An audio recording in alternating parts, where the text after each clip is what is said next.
friends are synths. I have been making videos on YouTube as All My Friends Are Synths for about a year now, and this channel is always something that people have got questions about, and I guess it makes a lot of sense because ultimately doing this kind of thing is pretty strange, not least for someone who's not of the generation who would naturally sit and record themselves speaking and then upload it to Instagram stories or anything like that. That kind of thing is still very strange to me indeed. However, here I am recording my face for the internet.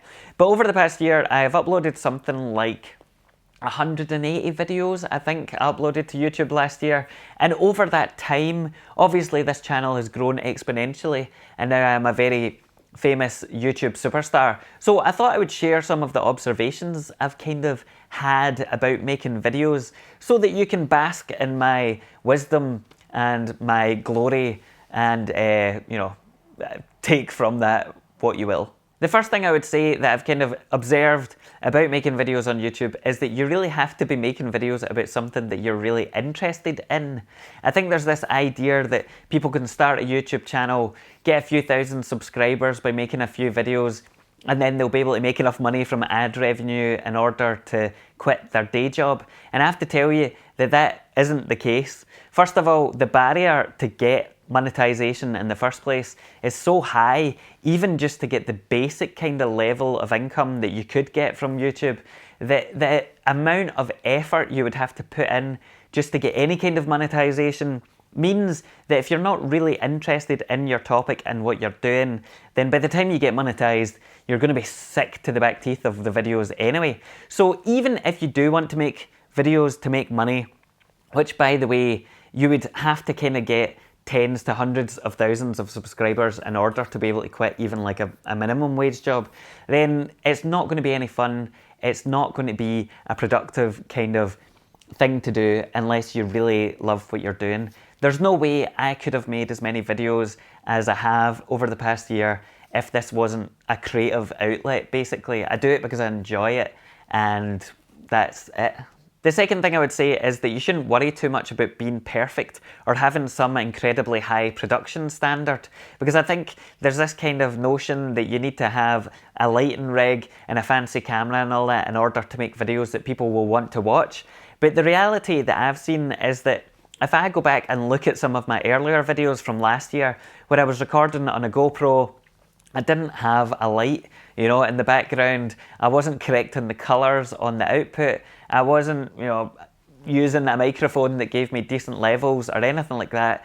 People still watch those videos. So even though the production value now clearly is way higher, it doesn't stop people from being interested. So long as they can hear you fine, they can see you fine, and they like the content that you're making, so whether it's the topic that you're talking about or just generally what you're doing, then that is the key thing. And it's easy to get too caught up in the rest of the stuff about improving it, like, oh well, if I just get this ring light, then my videos will look way better and people will want to subscribe. That's not how it works.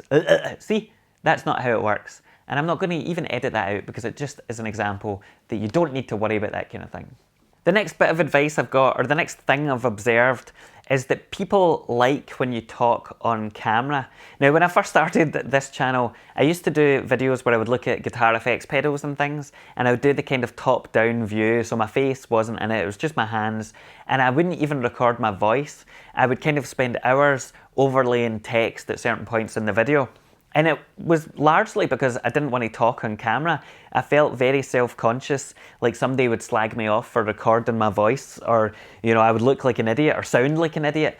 But actually, when I finally did talk on camera, people were much more responsive to the videos and were much more interested. And I think that's partly because they see a real person that you can connect with rather than just another kind of faceless channel.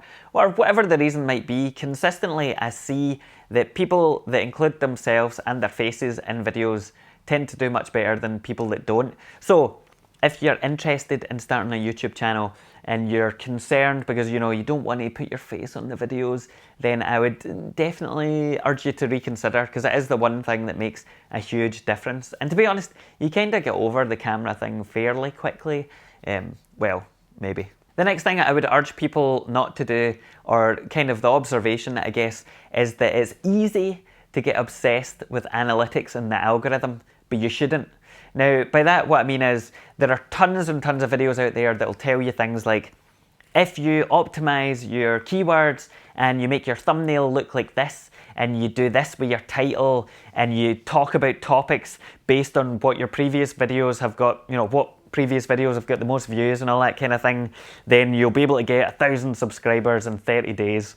And honestly, whilst the analytics are really interesting and you can get in there and be like, oh, no, that's interesting, they didn't like this video, but they like this one, you very quickly just find yourself making videos, or you can find yourself making videos just to kind of appease this kind of mysterious algorithm, or people that, liked one video and you keep trying to make the same content.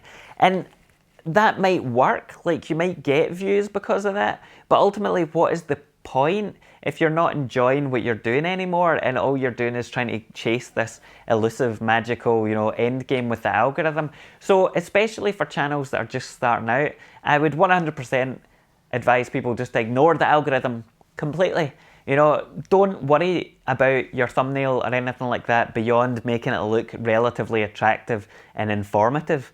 People will find your channel if they think it's interesting, and they will stick around if it's interesting. Obviously, later on, there is a chance for you to kind of dive into more of that stuff, and it can actually be really fun to play about with that kind of thing. For example, in some of my recent videos, I decided to, rather cynically, I guess, enlarge my eyeballs and things like that in the thumbnail, just to see whether people would notice or whether people would comment on it, or whatever. And things like that can be fun, but the overriding point is don't take it too seriously.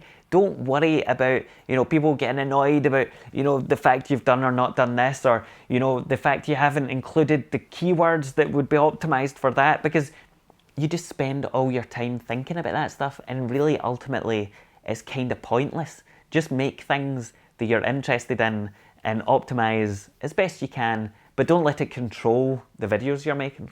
The next and final thing I've got to say is kind of a culmination of all the previous points, and that is that you should just make lots of videos. At least if you want to make lots of videos and you've got lots of things to talk about or to share, whether it's your music or your band or I don't know, whatever particular thing that you're interested in and want to share, just do it. Just make them and upload them. Don't worry about them being perfect. Don't worry about whether or not it's going to impact on your algorithmic calculation somewhere in YouTube. The more stuff you make, there will be people interested in it. And even if some videos get less views than others, that's okay. When I first started making this channel, I was kind of toying with the idea of only doing hardware reviews, because that's what it used to be. It used to just be about guitar effects pedals. And I thought that if I share my music, then it would get less views, and so it would harm the channel because people wouldn't want to stick around. But actually I thought, well, fuck it, I'm just going to upload everything that I want to because I'm interested in doing it. And if people don't want to watch them or subscribe, then that's fine. They don't have to, like, whatever. And what I've found is that by uploading more videos and showing more of the things that I do, over time I've gained more subscribers or had more views as a result, because people are interested in that kind of thing. And speaking from a personal kind of perspective, one, not only does it make it much more enjoyable for me, and so I make more stuff anyway, but also two, when I'm watching videos of people that are reviewing music hardware, but I can't see anywhere where they've actually made music, it begins to make me think, well, are you only interested in hardware? Is this all you do? I would like to see other parts of their process rather than them just talking about, a synthesizer if they're never going to play it beyond the wee demo they give.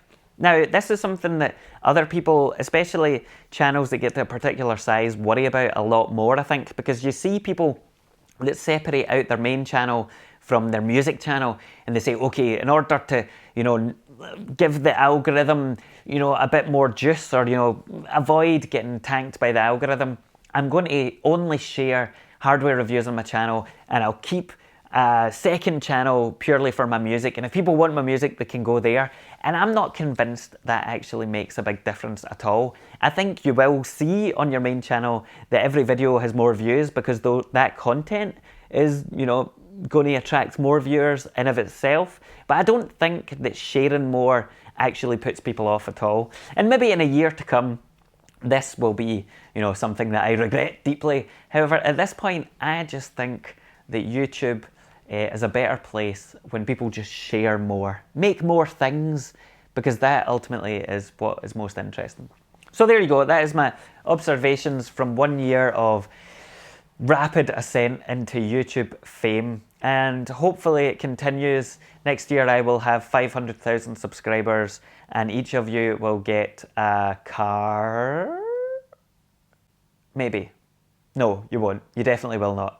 If you've got any other questions about how to achieve rapid success on social media, how to grow your channel from 1 to 10,000 subscribers in 5 days or your money back, please leave a comment below, because obviously that isn't just a cynical ploy to get you to comment on my videos so that the algorithm thinks that I'm a better channel than I am. Definitely not at all. For now, don't forget to like and subscribe!